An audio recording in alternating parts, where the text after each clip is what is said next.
22 मार्च जागतिक जल दिन.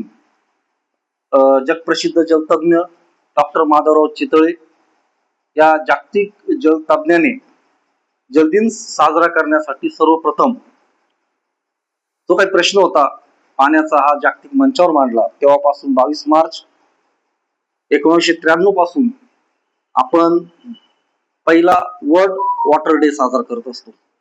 आणि ही संकल्पना महाराष्ट्र शासनाने त्यांच्या शासन निर्णय नुसार 17 फेब्रुवारी 2016 पासून अंमलात आणली.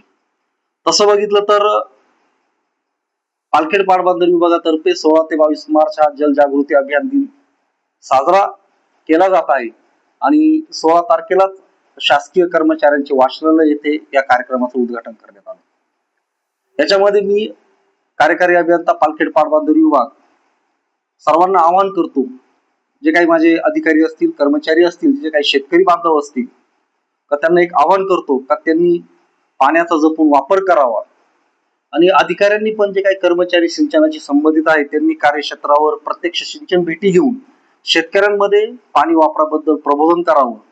ज्या काही पाणी वापर संस्था या लाभक्षेत्रामध्ये स्थापन झालेल्या आहे त्या लाभक्षेत्रामध्ये त्या पाणी वापर संस्थांसाठी ज्या काही अडचणी असतील पाणी वापर संस्थांच्या त्या अडचणींचं निवारण करावं.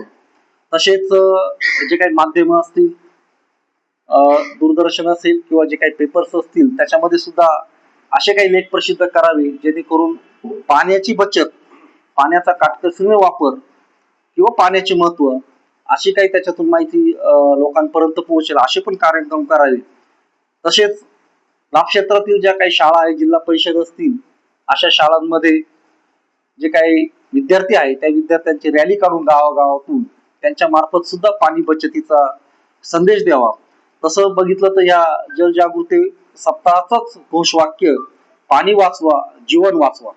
तरी मी सर्व जलसंपदातील अधिकारी कर्मचाऱ्यांना आवाहन करतो का त्यांनी पाण्याचं महत्व हे शेतकरी असतील किंवा आपले जे काही लाभधारक असतील, बिगर सिंचन ग्राहक असतील यांच्यापर्यंत पाण्याचं महत्व पोहोचावं व 16 ते 22 मार्च हा जलजागृती सप्ताह मोठ्या जोशाने साजरा करावा. त्यासाठी मी सर्वांना शुभेच्छा देतो.